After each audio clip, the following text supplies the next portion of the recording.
ಹಿರಿಯೂರು ಕ್ಷೇತ್ರಕ್ಕೆ ಸಂಬಂಧಪಟ್ಟಾಗೆ ಪಕ್ಷದ ಮುಖಂಡರುಗಳ ಸಭೆ ಕರೆದಿದ್ದೇನೆ. ಹಿರಿಯೂರಿನ ವಿಧಾನಸಭಾ ಚುನಾವಣೆ ಅಕಾಲಿಕವಾಗಿ ಏನು ಸುಧಾಕರ್ ಅವರ ಮರಣದ ಹಿನ್ನೆಲೆಯಲ್ಲಿ ಯಾವಾಗ ಬೇಕಾದರೂ ಚುನಾವಣೆ ಬರ್ಬೋದು. ಆ ದೃಷ್ಟಿಯಿಂದ ಇವತ್ತು ಎಲ್ಲ ನಮ್ಮ ಮುಖಂಡರುಗಳ ಅಭಿಪ್ರಾಯ ಪಡೆಯತಕ್ಕಂಥದ್ದು ಆ ಒಂದು ಹಿನ್ನೆಲೆಯಲ್ಲಿ ಕರೆದಿದ್ದೇನೆ. ಇದು ಒಂದು ಭಾಗ ಹಿರಿಯೂರಿನ ವಿಷಯ. ಆದರೆ ಒಂದು ನಮ್ಮ ಮಾಧ್ಯಮದ ಮಿತ್ರರಲ್ಲಿ ಒಂದು ಮನವಿ ನಾನು ಮಾಡ್ತಕ್ಕಂಥದ್ದು, ಮೊನ್ನೆ ನಡೆದಂಥ ವಿಧಾನ ಪರಿಷತ್ತಿನ ಚುನಾವಣೆ, ನಾನು ಚುನಾವಣೆ ಗೆಲ್ತೀನಿ ಅಂತ ಅಭ್ಯರ್ಥಿ ಹಾಕಿದ್ದಲ್ಲ. ಇದು ಮುಂದಿನ ದಿನಗಳು ಯಾವ ರೀತಿ ಆಗ್ಬೋದು ಅಂತ ಪರೀಕ್ಷೆ ಮಾಡಲಿಕ್ಕೆ ಆಗ್ತಂಥದ್ದು. ಅದು ನನ್ನ ಪಕ್ಷ ಯಾವ ರೀತಿಯಲ್ಲಿ ಈಗಿರ್ತಕ್ಕಂಥ ಪರಿಸ್ಥಿತಿನಲ್ಲಿ ಒಂದು ಧೈರ್ಯವಾದಂಥ ನಿರ್ಣಯಗಳನ್ನು ಮಾಡ್ತಾರೆ ಅಂತಕ್ಕಂಥದ್ದನ್ನು ಪರೀಕ್ಷೆ ಮಾಡಬೇಕು ಅಂತಲೇ ಅಭ್ಯರ್ಥಿ ಹಾಕಿದ್ದೆ. 2 ಸಭೆ ಮಾಡಿದ್ದೆ. ಎಲ್ಲ ಶಾಸಕರುಗಳು ಸಭೆಯಲ್ಲಿ ಇಲ್ಲ ಅಭ್ಯರ್ಥಿ ಹಾಕಲೇಬೇಕು ಅಂತಕ್ಕಂಥದ್ದು ಹಠ ಮಾಡಿದಂಥದ್ದು. ಅವರ ಎಲ್ಲರ ಅಭಿಪ್ರಾಯದ ಮೇರೆಗೆ ಹಾಕಿದ್ದೆ. ಈಗ ನೆನ್ನೆನೂ ಸಭೆ ಕರೆದಿದ್ದೆ. 17 ಶಾಸಕರು ನೆನ್ನೆ ಸಭೆಯಲ್ಲಿ ಭಾಗವಹಿಸಿದರು, ಎಕ್ಸೆಪ್ಟ್ ಜಿ ಟಿ ದೇವೇಗೌಡರು. ಎಲ್ಲರೂ ಸಹ ಅವರವ್ರದ್ದೇ ಆದಂಥ ಇದನ್ನು ಏನು ಕೊಟ್ಟಿದ್ದಾರೆ. ಒಂದು ನಾನು ವಿಶೇಷವಾಗಿ ಮನವಿ ಮಾಡೋದು, ಈ ಒಂದು ವಿಧಾನ ಪರಿಷತ್ತಿನ ಚುನಾವಣೆಯಿಂದ BJP ಮತ್ತು JDSನ ಮೈತ್ರಿ ಎಲ್ಲ ಒಂದು ಕಡೆ ಬಿರುಕು ಬಿಡ್ಬೋದು ಅಂತಕ್ಕಂಥ ಒಂದು ವಿಶ್ಲೇಷಣೆಗಳೇನಿದೆ, ಆ ಒಂದು ವಿಶ್ಲೇಷಣೆಗಳಿಗೆ ನಾನು ಹೇಳ್ತಕ್ಕಂಥದ್ದು, ಯಾವುದೇ ಕಾರಣಕ್ಕೂ BJP ಮತ್ತು JDSನ ಮೈತ್ರಿನಲ್ಲಿ ಯಾವುದೇ ರೀತಿಯ ಬಿರುಕನ್ನು ಯಾರೂ ತರಲಿಕ್ಕೆ ಸಾಧ್ಯ ಇಲ್ಲ. ಅದನ್ನು ಭಾಳ ಸ್ಪಷ್ಟವಾಗಿ ನಾನು ಹೇಳ್ತೀನಿ. ಈಗ ನಾನು ಅಭ್ಯರ್ಥಿ ನಿಲ್ಲಿಸಬೇಕಾದ್ರೂ BJPಯ ಹೆಚ್ಚುವರಿ ಮತಗಳ ಬಗ್ಗೆ ವಿಜೇಂದ್ರ ಅವ್ರಿಗೂ ಮಾತಾಡಿದ್ದೇನೆ, ಅಲ್ಲಿಂದ ಅಶೋಕ್ ಅವ್ರಿಗೂ ಮಾತಾಡಿದ್ದೆ, BJPಯ ರಾಷ್ಟ್ರೀಯ ಅಧ್ಯಕ್ಷರ ಜೊತೆನೂ ಮಾತಾಡಿದ್ದೆ. ಅವರೆಲ್ಲರೂ ಸಹಮತವೂ ಇತ್ತು. ಅದರಿಂದ ಇಲ್ಲಿ ಈಗೇನು ನಡೆದಿರ್ತಕ್ಕಂಥ ಘಟನೆ ಇದೆ, ಇದು ಒಂದು ನಾನು ಹೇಳ್ತಕ್ಕಂಥದ್ದು, ಕಳೆದ 3 ವರ್ಷದಿಂದ ಶಾಸಕರುಗಳು ಅವರವರ ಕ್ಷೇತ್ರಗಳಲ್ಲಿ ಜನತೆಯ ನಿರೀಕ್ಷೆಗಳಿಗೆ ಕೆಲಸ ಮಾಡಲಿಕ್ಕಾಗಿಲ್ಲ. ಜನತೆಯ ನಿರೀಕ್ಷೆಗೆ ಪ್ರತಿಯೊಂದು ಕಡೆ ಕಾರ್ಯಕರ್ತರು ಜನಗಳು ಕೆಲಸ ಆಗಿಲ್ಲ ಅಂತಕ್ಕಂಥ ಒಂದು ಅಸಮಾಧಾನಗಳು ಎತ್ತಕ್ಕಂಥದ್ದು ನೋಡಿದ್ದೇನೆ. ಅದು JDS ಪಕ್ಷ ಇಲ್ಲ BJP ಪಕ್ಷದ ಅಷ್ಟೇ ಶಾಸಕರ ಪರಿಸ್ಥಿತಿ ಅಲ್ಲ, ಕಾಂಗ್ರೆಸ್ನ ಶಾಸಕರು ಪರಿಸ್ಥಿತಿನೇ ಹಲವಾರು ಜನಕ್ಕಿದೆ. ಕ್ಷೇತ್ರದಲ್ಲಿ ಕೆಲಸ ಆಗಿಲ್ಲ ಅಂತಕ್ಕಂಥ ಒಂದು ಅಭಿಪ್ರಾಯಗಳೇನಿದೆ, ಅಸಮಾಧಾನ ಏನಿದೆ, ಅದರ ಹಿನ್ನೆಲೆಯ ಈ ಒಂದು ಚುನಾವಣೆ ಸ್ವಲ್ಪ ಪರಿಣಾಮ ಬೀರಿದೆ. ಈಗಿನ ಸರ್ಕಾರದಲ್ಲಿ ನೀವು ನಮ್ಮ ಪಕ್ಷಕ್ಕೆ ಮತ ಕೊಟ್ಟರೆ ನಿಮಗೆ 50 ಕೋಟಿ ಕೊಡ್ತೀವಿ, 100 ಕೋಟಿ ಅನುದಾನ ಕೊಡ್ತೀವಿ, ಈ ರೀತಿಯ ಟೆಂಪ್ಟ್ ಮಾಡಿರ್ತಕ್ಕಂಥದ್ದು ನನಗೆ ಗೊತ್ತಿದೆ. ಯಾತಕ್ಕೆ ನೀವು ಓಟ್ ಹಾಕಬೇಕು, ನಿಮ್ಮ ಅಭ್ಯರ್ಥಿ ಗೆಲ್ತಾರ, ನಾವು ಗೆಲ್ತಾರೆ ಅಂತ ಹಾಕಿದ್ದಲ್ಲ. ನಾನು ಹಾಕ್ಬೇಕಾದ್ರೆ ನಾನೇನು ಅಂಥ ಮುಟ್ಟಾಳನ್ನ 20 ವರ್ಷ ರಾಜಕೀಯ ಮಾಡಿ ನನಗೇನು ಗೆಲ್ತೀವಿ ಅಂತಕ್ಕಂಥದ್ದು ಆಶಾಭಾವನೆಯನ್ನು ನಾನೇನು ಇಟ್ಕೊಂಡಿರಲಿಲ್ಲ.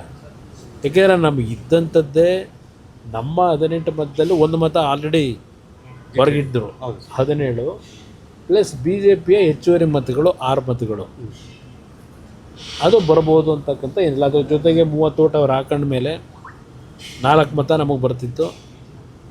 ಅದಾದ ಮೇಲೆ 30 ಓಟಿನ ಒಂದು ಟ್ರಾನ್ಸ್ಫರ್ ಏನಿದೆ ಅದ್ರ ಪ್ರಕಾರ ಇನ್ನೊಂದು 4 ಮತ ಬರ್ತಿತ್ತು. 8 ಮತಗಳು ಅಂದರೆ 17 ಪ್ಲಸ್ 8 25 26ಕ್ಕೂ ನಿಲ್ತಿದ್ದೋ ನಾವು. ಅದು ನನಗೆ ಗೊತ್ತಿತ್ತದು. ಆದರೆ ಈಗಿನ ಒಂದು ಸಮಯದಲ್ಲಿ ಶಾಸಕರುಗಳು ಎಷ್ಟು ಗಟ್ಟಿಯ ನಿರ್ಧಾರಗಳನ್ನು ಮಾಡ್ತಾರೆ, ಅಭಿವೃದ್ಧಿಗಳಾಗಿಲ್ಲ ಅಂತಕ್ಕಂಥ ಹಿನ್ನೆಲೆಯಲ್ಲಿ ಈಗಿನ ಸರ್ಕಾರಗಳ ಒಂದು ಆಮಿಷಗಳೇನಿದೆ, ಕ್ಷೇತ್ರದಲ್ಲಿ ಜನತೆಯ ಒಂದು ವಿಶ್ವಾಸ ಗಳಿಸ್ಕೊಳ್ಳಲಿಕ್ಕೆ, ಏಕೆಂದರೆ ಇನ್ನು 2 ವರ್ಷಕ್ಕೆ ಚುನಾವಣೆ, ಆ ಹಿನ್ನೆಲೆಯಲ್ಲಿ ಬಹುಶಃ ಕೆಲವರು ಶಾಸಕರುಗಳು 50 ಕೋಟಿನೋ 100 ಕೋಟಿನೋ ಅನುದಾನ ಸಿಗುತ್ತೆ ಅಂತ ಹೇಳಿ ಪಾಪ ಸ್ವಲ್ಪ ಚಂಚಲ ಮನಸ್ಸು ಆಗಿರ್ಬೋದು. ಆದರೆ ಇದು B J P J D ಎಸ್ಗೆ ಮೈತ್ರಿಗೆ ಧಕ್ಕೆ ಬರ್ತದೆ ಅಂತಕ್ಕಂಥ ಒಂದು ವಾತಾವರಣ ಕ್ರಿಯೇಟ್ ಏನಾಗ್ತಿದೆ. ಯಾಕೆಂದರೆ ಅದು ಕಾಂಗ್ರೆಸ್ನವ್ರಿಗೆ ಬೇಕಿದೆ. ಇದು B J P J D ಎಸ್ನ ಬಿರುಕನ್ನು ಉಂಟು ಮಾಡಬೇಕು ಅಂತಕ್ಕಂಥದ್ದು ಕಾಂಗ್ರೆಸ್ನವ್ರಿಗೆ ಬೇಕಾಗಿರ್ತಕ್ಕಂಥದ್ದು. ಅದಿಲ್ಲದೆ ಇದ್ದರೆ ಅವ್ರು ಮುಂದೆ ಏನಾಗ್ತಾರೆ ಅನ್ನೋದು ಗೊತ್ತು. ಈ ಚುನಾವಣೆ ಮುಂದಿನ ಸಾರ್ವತ್ರಿಕ ಚುನಾವಣೆ ಮೇಲೆ ಯಾವುದೇ ರೀತಿ ಪರಿಣಾಮ ಬೀರಲ್ಲ. ಅದಕ್ಕೊಂದು ಉದಾಹರಣೆ ಕೊಡ್ತೀನಿ. 2017 ಯಾವೊಂದು ರಾಜ್ಯಸಭೆ ಚುನಾವಣೆಯಲ್ಲಿ ನಮ್ಮ ಪಕ್ಷದಿಂದ 7-8 ಶಾಸಕರು ಕ್ರಾಸ್ ಔಟ್ ಮಾಡಿದ್ರು, ಕಾಂಗ್ರೆಸ್ಸಿಗೆ ಮತ ಕೊಟ್ಟರು. ರಾಜ್ಯಸಭೆಗೆ ಚುನಾವಣೆ ಆದಾಗ ಏನಾಯಿತು, ಕಾಂಗ್ರೆಸ್ಸು 78-79ಕ್ಕೂ ಬಂದಿದೆ, ಸೋತರು. ಎಕ್ಸೆಪ್ಟ್ ಒಬ್ಬರು ಇಬ್ಬರು ಬಿಟ್ಟರೆ ಎಲ್ಲ ಸೋತರು. ಅದರಿಂದ ಈಗಿನ ಚುನಾವಣೆ ಸಾರ್ವತ್ರಿಕ ಚುನಾವಣೆ ಮೇಲೆ ಯಾವುದೇ ರೀತಿಯ ಪರಿಣಾಮ ಬೀರಲ್ಲ. ನಮ್ಮ ಮತ್ತು ಬಿ ಜೆ ಪಿ ನಡುವೆ ಯಾವುದೇ ರೀತಿಯ ಹೊಂದಾಣಿಕೆ ಕೊರತೆ ಇಲ್ಲ, ವಿಶ್ವಾಸದಲ್ಲಿ ಕೊರತೆ ಇಲ್ಲ. ಇವತ್ತು ಬಿ ಜೆ ಪಿ ಪಕ್ಷದಿಂದ ಯಾವೊಂದು ಏನಾಗಿದೆ ಅಂತಕ್ಕಂಥ ಒಂದು ಮಾಹಿತಿ ಕೊಡಬೇಕು ಅಂತ 3 ಜನರ ಒಂದು ಸದಸ್ಯರ ತಂಡ ಏನು ಮಾಡಿದ್ದಾರೆ, ಸಿ ಟಿ ರವಿಯವರ ನಾಯಕತ್ವದಲ್ಲಿ ಅವ್ರಿಗೇನು ಜವಾಬ್ದಾರಿ ಕೊಟ್ಟಿದ್ದಾರೆ. ನಾನು ಸಹ ದೆಹಲಿಗೆ ಹೋದಾಗ ಬಿ ಜೆ ಪಿಯ ರಾಷ್ಟ್ರೀಯ ಅಧ್ಯಕ್ಷನ ಭೇಟಿ ಮಾಡಿ ಯಾವೊಂದು ಹಿನ್ನೆಲೆ ಒಳಗೆ ಇವೆಲ್ಲ ಡೆವಲಪ್ಮೆಂಟ್ ಇದೆ, ಇದು ಎಲ್ಲದರ ಮಾಹಿತಿಗಳನ್ನು ಅವರಿಗೆ ಕೊಡ್ತಕ್ಕಂಥದ್ದು ನಾನು ನಿರ್ಧಾರ ಮಾಡಿದ್ದೇನೆ. ನೆನ್ನೆ ಶಾಸಕರುಗಳು ಅಂತಿಮವಾದ ನಿರ್ಣಯ ನನಗೆ ಮಾಡತಕ್ಕಂಥ ಒಂದು ಜವಾಬ್ದಾರಿ ಕೊಟ್ಟಿದ್ದಾರೆ 17 ಜನ. ಅದರಿಂದ ಇದನ್ನು ಮುಂದಕ್ಕಿನ್ನೂ ಎಳ್ಕೊಂಡು ಹೋಗೋದು ಅವಶ್ಯಕತೆ ಇಲ್ಲ. ನನ್ನ ಗುರಿ ಇರತಕ್ಕಂಥದ್ದು 2028 ಈ ರಾಜ್ಯದಲ್ಲಿ ನಿಜವಾದ ಜನಪರವಾದಂಥ ಜನತೆಯ ನಿರೀಕ್ಷೆಗಳಿಗೆ ಕೆಲಸ ಮಾಡ್ತಕ್ಕಂಥ ಸರ್ಕಾರ ತರಬೇಕಂತಕ್ಕಂಥದ್ದು ನನ್ನ ಜವಾಬ್ದಾರಿ ಇದೆ. ಆ ಜವಾಬ್ದಾರಿಯನ್ನು ನಿರ್ವಹಣೆ ಮಾಡ್ತಕ್ಕಂಥದ್ದಕ್ಕೆ ನನ್ನಲ್ಲಿ ಯಾವುದೇ ಆತಂಕ ಇಲ್ಲದೆ ಕೆಲಸ ಮಾಡ್ತಕ್ಕಂಥದ್ದು ನಾನು ಈಗಾಗಲೇ ಗುರಿ ಇಟ್ಟಿದ್ದೇನೆ.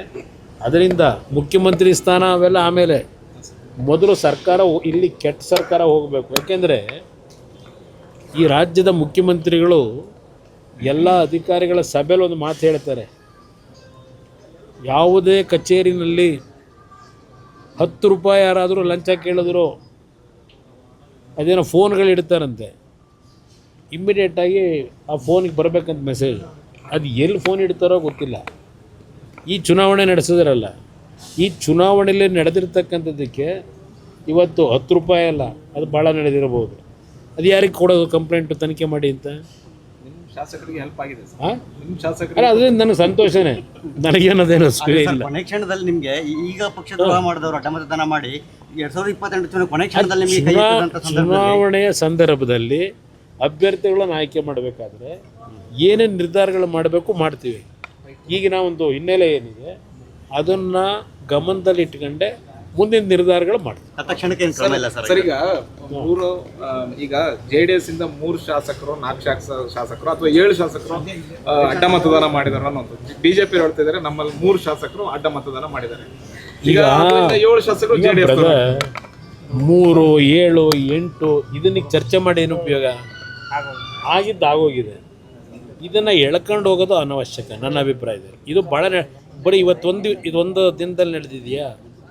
ಹಲವಾರು ರಾಜ್ಯಗಳಲ್ಲಿ ನಮ್ಮ ರಾಜ್ಯದಲ್ಲೂ ಸೇರ್ಕೊಂಡಾಗೆ ಇಂಥ ಸಂದರ್ಭಗಳಲ್ಲಿ ಚುನಾವಣೆಗಳು ಯಾವ ರೀತಿ ನಡೆದಿದೆ. ಈಗ ಇದೇ ನಮ್ಮ ರಾಜ್ಯದ ಮುಖ್ಯಮಂತ್ರಿಗಳು ಎಷ್ಟು ಬಾರಿ ಬೇರೆ ರಾಜ್ಯದ ಶಾಸಕರನ್ನ ಸೆಳೀತಾರೆ ಅಂತೇಳಿ ಪಾಪ ಇಲ್ಲಿ ಕರ್ಕೊಂಬಂದು ಆತಿಥ್ಯ ಕೊಟ್ಟಿಲ್ಲ. ಈಗ ಮೊನ್ನೆನೋ ನಡೀತಲ್ವಾ, ಮಧ್ಯಪ್ರದೇಶದಿಂದ ಪಾಪ ಇಲ್ಲಿ ಕರ್ಕೊಂಬಂದು ಕೊನೆಗೆ ಅದೇನೋ ಅಭ್ಯರ್ಥಿ ನಾಮಿನೇಷನ್ನೇ ತಿರಸ್ಕಾರ ಆಗಿ ಕೈಲಿ ವಾಪಸ್ ಹೋದರು. ಅದು ಈ ರೀತಿಯ ಘಟನೆಗಳು ಇಂಥ ಚುನಾವಣೆಯಲ್ಲಿ ಸರ್ವೇ ಸಾಮಾನ್ಯ. ಅದರಿಂದ ಇದೇನು ಹೊಸದಲ್ಲ. ಅದರಿಂದ ಈ ವಿಷಯವನ್ನು ನಾವು ಇದನ್ನು ಎಳೆಯತಕ್ಕಂಥ ಪ್ರಶ್ನೆ ಇಲ್ಲ.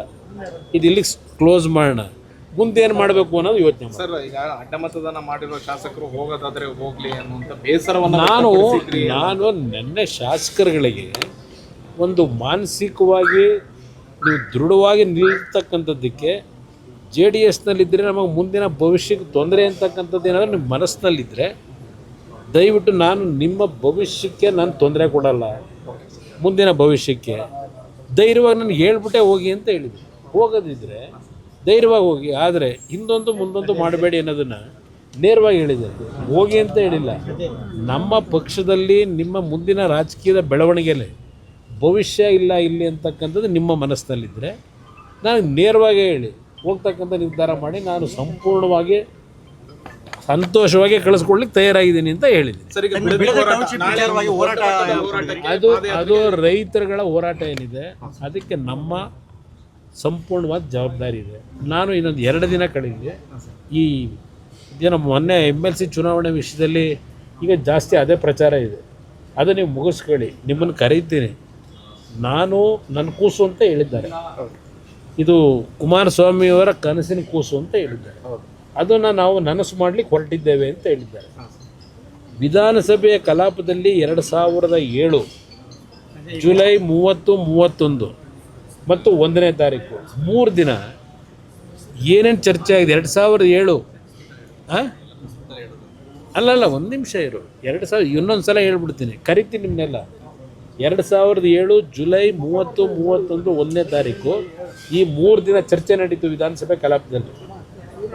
ನಾನು ಅವತ್ತು ಮುಖ್ಯಮಂತ್ರಿ ಇದ್ದಾಗ ಇದೇ ಸಿದ್ದರಾಮಯ್ಯನವರು, ಮಲ್ಲಿಕಾರ್ಜುನ್ ಖರ್ಗೆ ಅವರು, ಇಲ್ಲಿಂದ ಶಿವಕುಮಾರ್ ಅವರು, ಅಲ್ಲಿಂದ ಧರ್ಮಸಿಂಗ್ ಅವರು, ಶ್ರೀರಾಮ್ ರೆಡ್ಡಿ ಅವರು, ಮಾಧುಸ್ವಾಮಿ ಅವರು, ಇವರು ಎಲ್ಲರೂ ಆ ಒಂದು ಸದನದ ಕಲಾಪದಲ್ಲಿ ಭಾಗಿಗಳಾಗಿ ಏನೇನು ಮಾತನಾಡಿದ್ದಾರೆ ಅದಕ್ಕೆ ನಾನೇನು ಉತ್ತರ ಕೊಟ್ಟಿದ್ದೇನೆ.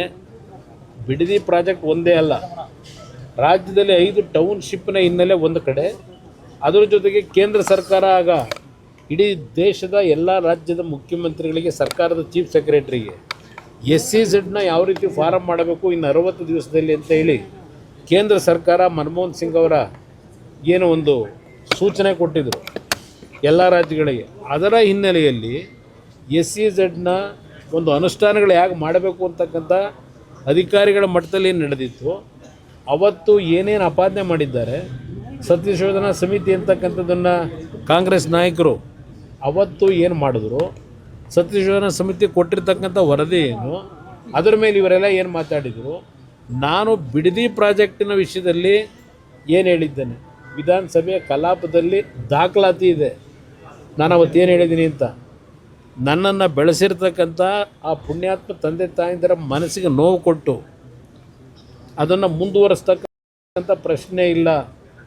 ರೈತರ 1 ಇಂಚು ಫಲವತ್ತಾದಂಥ ಭೂಮಿಯನ್ನು 1 ಇಂಚು ಸಹ ಅಕ್ವೈರ್ ಮಾಡ್ತಕ್ಕಂಥ ಪ್ರಶ್ನೆ ಇಲ್ಲ ಯಾವುದೇ ಭಾಗದಲ್ಲಿ.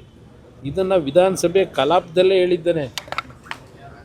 ನಂತರದ ದಿನಗಳಲ್ಲಿ ಏನೇನಾಗಿದೆ ಪಾಪ ಈ ರಾಜ್ಯದ ಮುಖ್ಯಮಂತ್ರಿಗಳು ಮೊನ್ನೆ ಎಲ್ಲ ಮಾಧ್ಯಮಗಳು ಕೊಟ್ಟರು, ಡೇಟ್ ವೈಸ್ ಕೊಟ್ಟಿದ್ದಾರೆ, ಯಾವ್ಯಾವ ಡೇಟಲ್ಲಿ ಯಾವ ವರ್ಷದಲ್ಲಿ ಯಾರು ಮುಖ್ಯಮಂತ್ರಿ ಇದ್ದಾಗ ಈ ಬಿಡದಿ ಪ್ರಾಜೆಕ್ಟಿನ ಬಗ್ಗೆ ಏನೇನಾಗಿದೆ. ಮೊನ್ನೆ ಒಂದು ದಾಖಲಾತಿ ರಿಲೀಸ್ ಮಾಡಿದ್ರಲ್ಲ, ಇದರ ಬಗ್ಗೆ ವಿವರವಾಗಿ ನಾಡಿದ್ದು ನಿಮ್ಮನ್ನೆಲ್ಲ ಕರೆದು ಸಂಪೂರ್ಣವಾಗಿ ವಿಧಾನಸಭೆ ಕಲಾಪದಲ್ಲಿ ನಡೆದಂಥ ವಿಷಯಗಳನ್ನು ನಿಮಗೆ ಕೊಡ್ತೀನಿ. ಈಗ ರೈತರು ಚೆಕ್ ಇಸ್ಕೊಂತ ಇದ್ದಾರೆ ಸರ್, ಹೋಗಿ ಯಾರೋ 2-4 ಜನ ತಗೊಳ್ಳೋದನ್ನೇ ದೊಡ್ಡದು, ಏನು ದೊಡ್ಡ ಪ್ರಚಾರ ಮಾಡ್ಕೊಂಡು ತೋರಿಸ್ತಾವ್ರಲ್ಲ. ಅಲ್ಲಿ 580 ಎಕರೆನೋ ಏನೋ ಅಕ್ವೈರ್ ಮಾಡ್ಕೊಳ್ಳೋದಕ್ಕೆ ಮೊದಲನೇ ಹಂತದ ನೋಟಿಫಿಕೇಷನ್ ಇಶ್ಯೂ ಮಾಡೋರಲ್ಲ, ಬರೀ ನೆನ್ನೆ 7 ಜನಕ್ಕೆ ಯಾಕೆ ಕೊಟ್ಟರು ಚೆಕ್ನ? ಅದು ಶಾಸಕನ ಕಳಿಸಿ ಎಲ್ಲಾದರೂ ಚೆಕ್ ಕೊಡೋದು ಉಂಟಾ? ಈ ಥರ ಯಾವುದಾದ್ರು ಈ ಥರ ಕೊಟ್ಟಿರ್ತಕ್ಕಂಥದ್ದು ಹಿಂದೆ ಭೂಸ್ವಾಧೀನ ಆದಾಗ ಶಾಸಕರುಗಳ ಅಧ್ಯಕ್ಷತೆಯಲ್ಲಿ ಅದೆಂಥದ್ದು ದೊಡ್ಡ ಇದಿಟ್ಕೊಂಡು ಕೊಟ್ಟಿರೋದು. ಇವತ್ತು ಫೋಟೋ ನೋಡಿದೆ, ಶಾಸಕರುಗಳು ಚೆಕ್ ಕೊಡ್ತಕ್ಕಂಥ ಒಂದು ವ್ಯವಸ್ಥೆ ಹೊಸದಾಗಿ ಏನು ಶುರು ಮಾಡಿದ್ದೀರಿ? ಏನು ಶಾಸಕ ತಗೊಂಬಂದು ಮನೆಯಿಂದ ಕೊಡ್ತಾವ್ರ?